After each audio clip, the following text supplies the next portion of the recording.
chicos, chicas, ¿cómo están? Bueno, esta situación de cuarentena nos obliga a buscar nuevas alternativas de enseñanza, así que bueno, esta es una de ellas. Y si tengo suerte, tal vez me convierta en youtuber como el Rubius, como Pedrito, algún famoso o famosa, y no creo, pero bueno. Bueno, veníamos hablando un poco del método científico y la idea es traerles una nueva forma de pensar. Ustedes saben que a mí me gusta hacerlos reflexionar. Sé que me odian por el hecho de que no pueden buscar en Wikipedia mis respuestas, sino que tienen que indagar un poquito más adentro de ustedes. Así que, bueno, lo que les traje hoy, como les decía, es un poco hablar de la filosofía y la ciencia. Vamos a ver si podemos hacer un recorrido histórico, filosófico y científico acerca de cómo llegamos al día de hoy a la forma de pensar y la forma que tiene la ciencia de hacer sus análisis y sus metodologías. Lo que les pido, tanto para este video como para el resto de las materias, sobre todo historia o filosofía, algunas materias donde tienen que remitirse al pasado, la idea de que ustedes no traten de mirar desde el hoy el ayer, porque es mucho más fácil pensar que en la antigüedad no se conocían determinadas cosas y uno piensa, qué boludo, este tipo no sabía, y en realidad nosotros tenemos siempre el diario del lunes, ¿no? Lo que yo siempre les aconsejo es tratar de remontarse un poco a esa época y decir, bueno, a ver, estos tipos con lo que tenían hicieron un montón de cosas. Como es el caso de la antigua Grecia, allá por el siglo V a.C., que es uno de los principios más fuertes de la filosofía y que marcó prácticamente la historia por como la conocemos, y bueno, ahora vamos a ver un poquito sobre eso. Lo que son los métodos científicos o el método científico que vimos es la idea de pensar una serie de hipótesis que pueden ser confirmadas o no, y que la confirmación de las hipótesis nos dan como resultado una conclusión que nos puede llevar a una teoría o una ley, como leyes que conocemos como la ley de gravedad de Newton, que es como o las tres leyes de Newton en realidad, o teorías como la teoría de la relatividad, que no llegó a ser ley, pero que todavía se está trabajando. Digamos que la idea es entender también un poco lo que pasa en la actualidad, ¿no? Tenemos científicos que están tratando de encontrar la vacuna de esta pandemia que estamos viviendo y realizan los métodos tradicionales, ¿no? El método por excelencia de la medicina y mayormente de la ciencia es el método inductivo o hipotético deductivo o deductivo, ¿no? Donde se hace una serie de hipótesis, se hacen experimentaciones y van viendo, incluso algunas son muy crueles, ¿no? Que se experimenta con animales o con seres humanos, donde se le van dando distintas vacunas o distintas drogas, medicamentos, para ver cómo reacciona y confirmar cuál es el que cura y otros que no curan, ¿no? Algunos son placebos, otros tienen efectos colaterales. También hay una discusión muy fuerte sobre eso con respecto al maltrato animal, ¿no? Al daño que le hacen a determinados animales que son usados para los experimentos. Pero bueno, el método es es realizar varias hipótesis y con esto confirmar o no, para armar teorías y para descubrir una vacuna, para descubrir algo que estén investigando, ¿no? No se me ocurre ningún ejemplo en este momento. Bueno, como saben, y como les decía, la ley de gravedad es como una de las leyes más habladas también y más trilladas, pero bueno, es una de las grandes leyes que descubrió Newton. Tengamos en cuenta que fue allá, ¿no?, por el siglo XVII. Estamos hablando hace 400 años atrás. Lo que dice la ley de Newton, y acá les voy a experimentar, es la idea de que los objetos caen a distinta velocidad, a la misma velocidad, sin importar su masa. Luego decís, bueno, esto y esto es más pesado que una hoja de papel, por lo tanto, es obvio que cae primero la lapicera porque es más pesada. Y Newton dijo, no, acá el peso no tiene nada que ver. Acá lo que tiene que ver es una fuerza de aceleración que es constante y que la demostró de la siguiente manera. En realidad no la demostró así, yo la estoy demostrando así. Que es, bueno, tenemos dos hojas de papel, alguna serie del siglo XVII no existía la servilleta, creo. Tenemos papeles que son exactamente iguales, pero lo que hacemos con uno es un bollito y el otro lo dejamos así. Cuando lo tiramos, bueno, acá cayeron casi iguales, pero no se vio el final. Cayó primero el bollito. ¿Por qué? Y básicamente porque esto tiene un rozamiento del aire que lo que impide es que caiga con mayor fuerza. Pero pesa lo mismo, entonces evidentemente la masa no tiene nada que ver.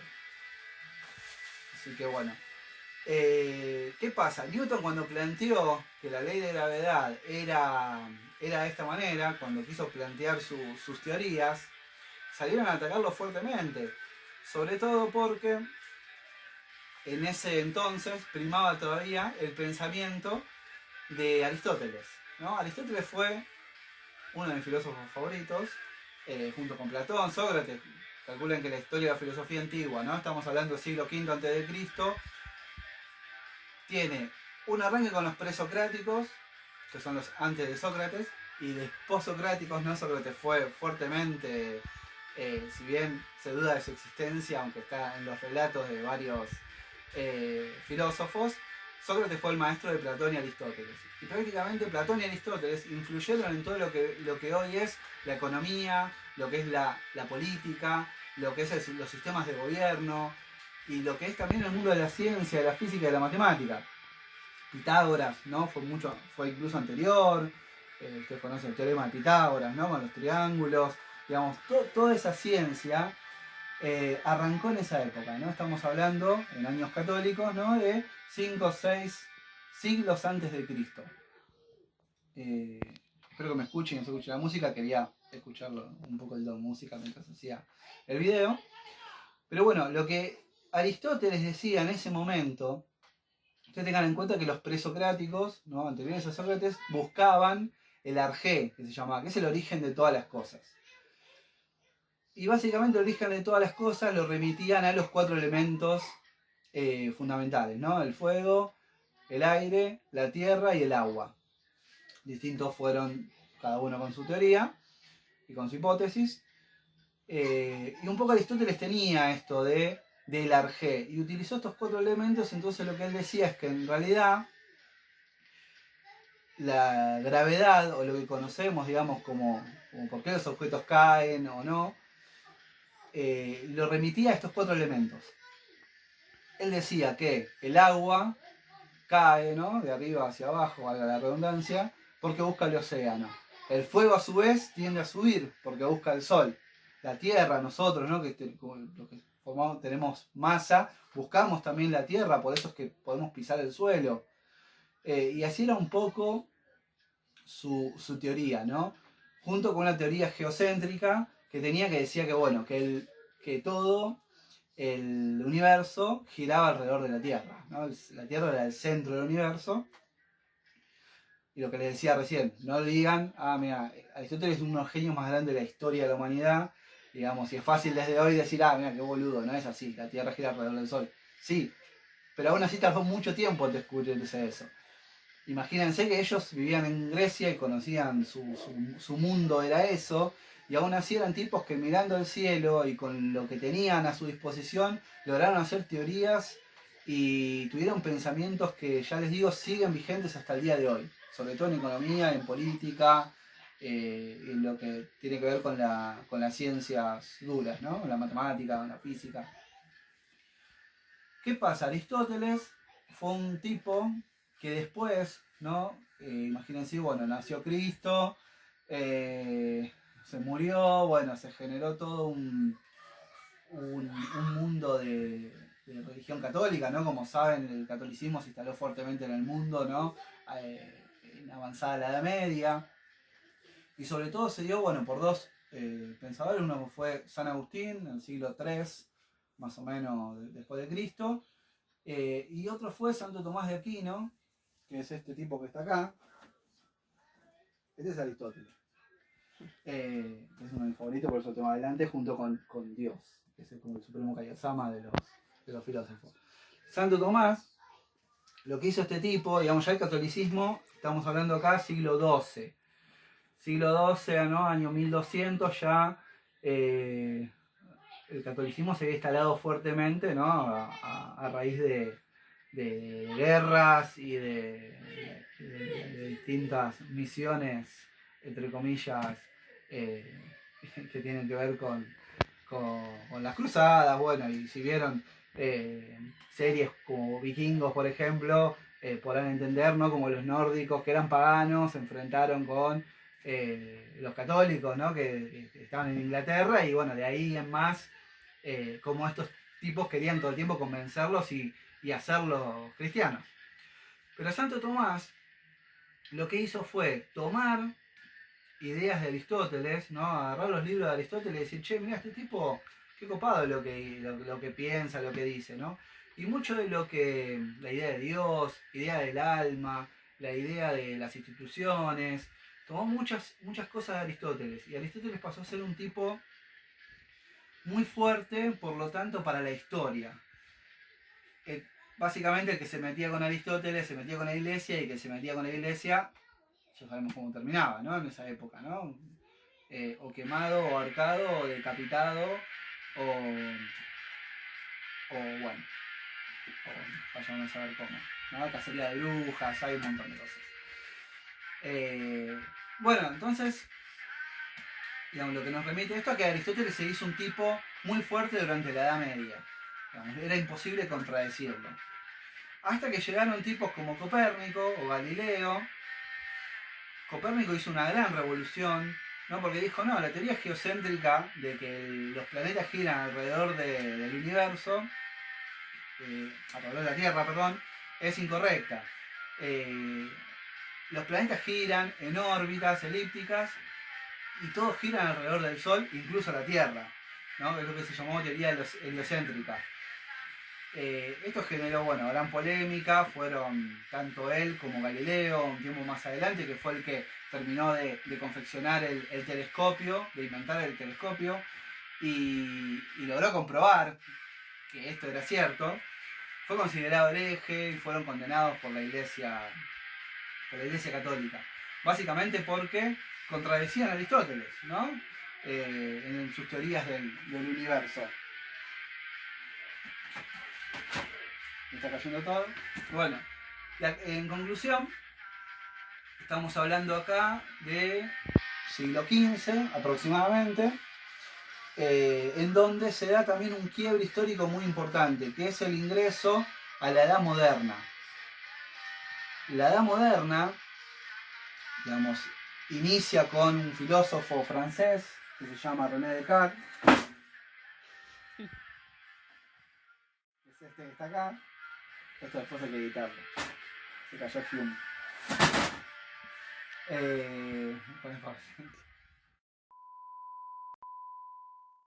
Bueno, llegamos entonces a la modernidad, que se podría decir que comienza con este hombre, que es René Descartes, que es un filósofo francés.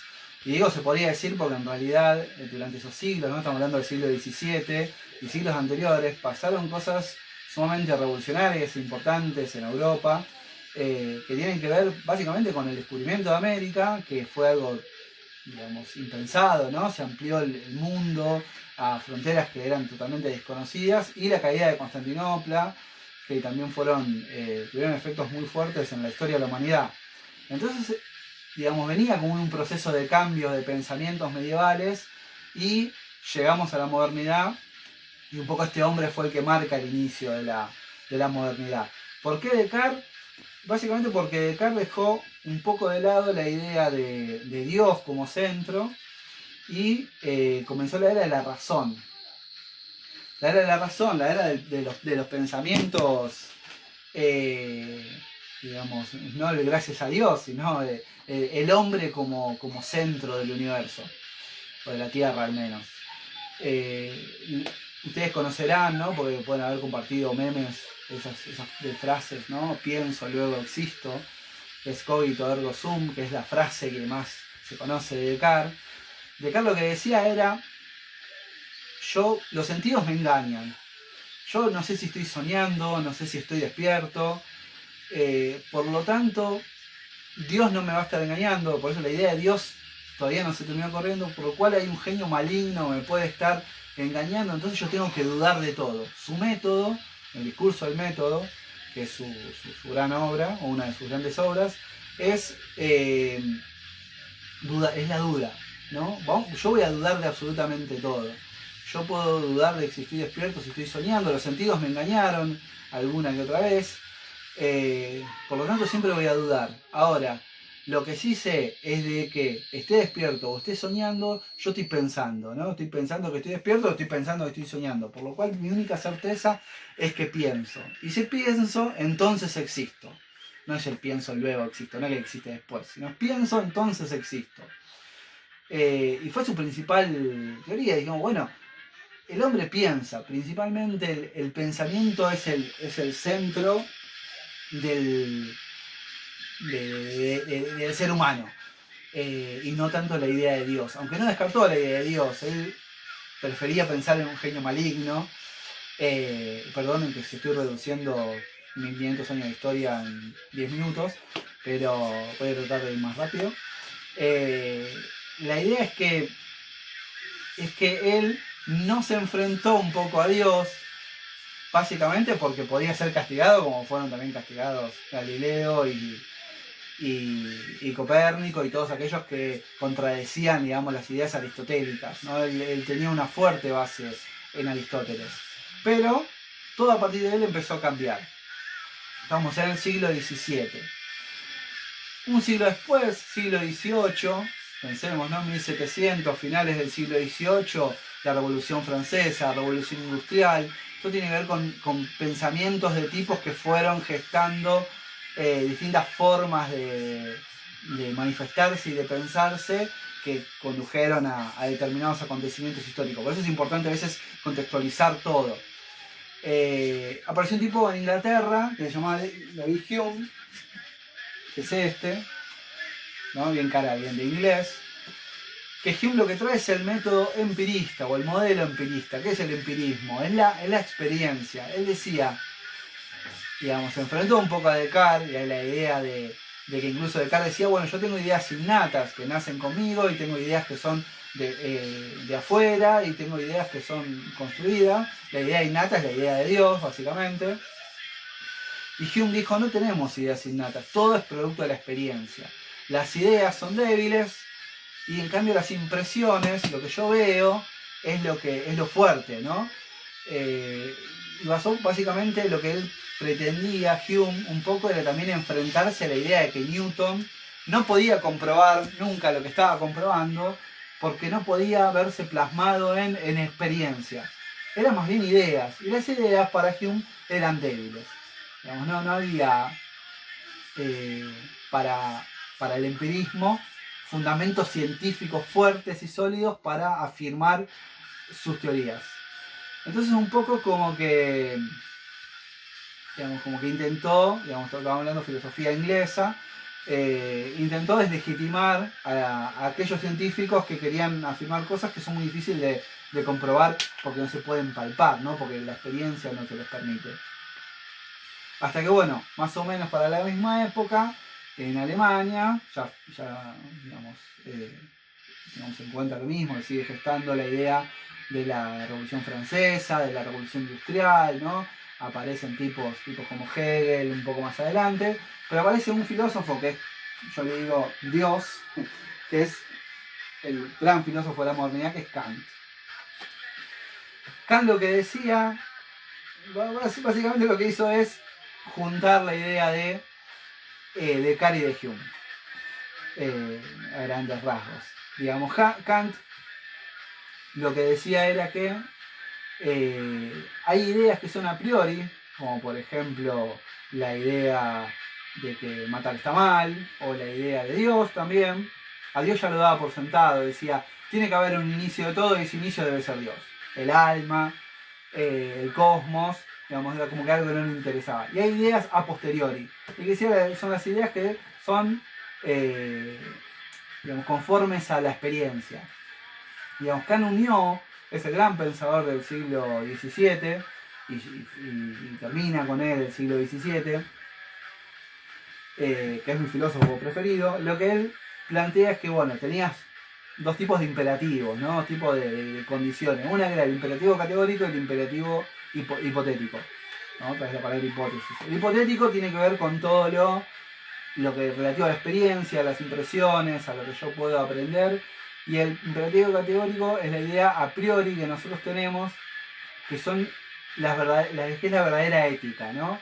Aquel que es kantiano, ¿no? Que es ético deontológico, como lo que yo me identifico, es la idea de pensar de que no hay, de que si matar está mal, no hay una justificación de que no, bueno, yo mato, pero depende, porque si el otro me mata. No, matar está mal. Son ideas que son a priori y son imperativos categóricos. Tienen que ver con el deber. No son ni contrarias al deber, o sea que no conviene, ni convenientes o acordes al deber. Bueno, che, si matar a este tipo a mí me da un rédito y a mí me conviene y me sirve, y vamos a matarlo por las dudas. No, matar está mal. Son por el deber. Mi deber es, él decía, haz que tu máxima sea posible de elevar a lo universal. O sea, algo así como de que no hagas lo que no te gusta que te hagan. Digamos, básicamente. Digamos, bueno, todo esto, como para más o menos ir redondeando la idea, fue cómo se fue conformando la ciencia y cómo fue también variando su metodología. Estamos hablando igual del siglo XVIII. Siglo XIX pasaron un montón de cosas, ni hablar después de la revolución industrial y cómo estas mismas metodologías se fueron afianzando.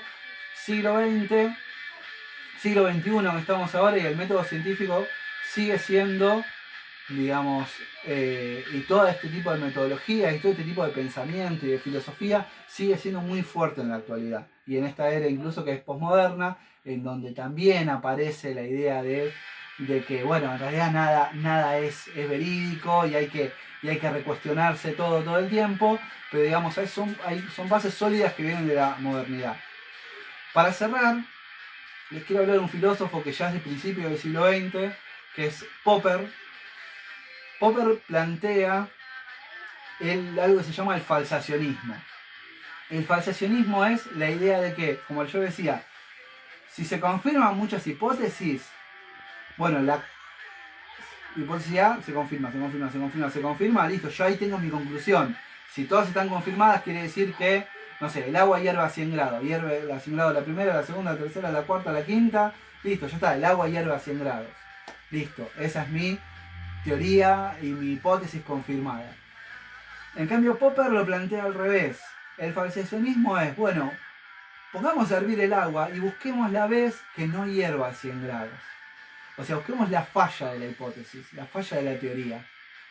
Y es muy interesante esto, porque él parte de la idea de comprobarlo o de descomprobarlo a partir de una falsedad. Muchas veces decimos, y es bastante trillado, bueno, de los errores se aprende. Y es un poco esa idea, la idea de decir, bueno, busquemos aquel caso que sepamos que no es para poder descartar lo que sí es. O sea, si vos siempre me decís, ¿no? Einstein un poco en la teoría de la relatividad, digamos, que quería enfrentarse a pensamientos newtonianos, de decir, bueno, se comprueba, bueno, donde una vez no se comprueba, ya no hay ley, ya no hay teoría y hay que volver a empezar, ¿no? Como vemos el método científico, tenemos el problema, tenemos las hipótesis y la confirmación. El falsacionismo parte de las hipótesis que no están confirmadas, o de buscar incluso la hipótesis que no está confirmada. Así que bueno, un poco para cerrar la reflexión de que ante los fracasos no se angustien ni se fastidien, de que muchas veces los fracasos sirven como el puntapié para descubrir una nueva teoría o solucionar algún problema o hacer de esto algo mejor. Así que bueno, espero que les haya gustado. Me fui un poquito a la mierda con el tiempo, pero bueno, espero que lo puedan ver completo y que de todo esto rescaten o al menos tengan la curiosidad de saber un poco más sobre todo esto. Les presenté 5 o 6 filósofos en 20 minutos, no les dije nada de ninguno, así que si les despierta alguna curiosidad y lo quieren charlar, me preguntan o consultan, seguramente esté haciendo más videos, así que bueno, espero que lo hayan disfrutado y les mando un abrazo fuerte.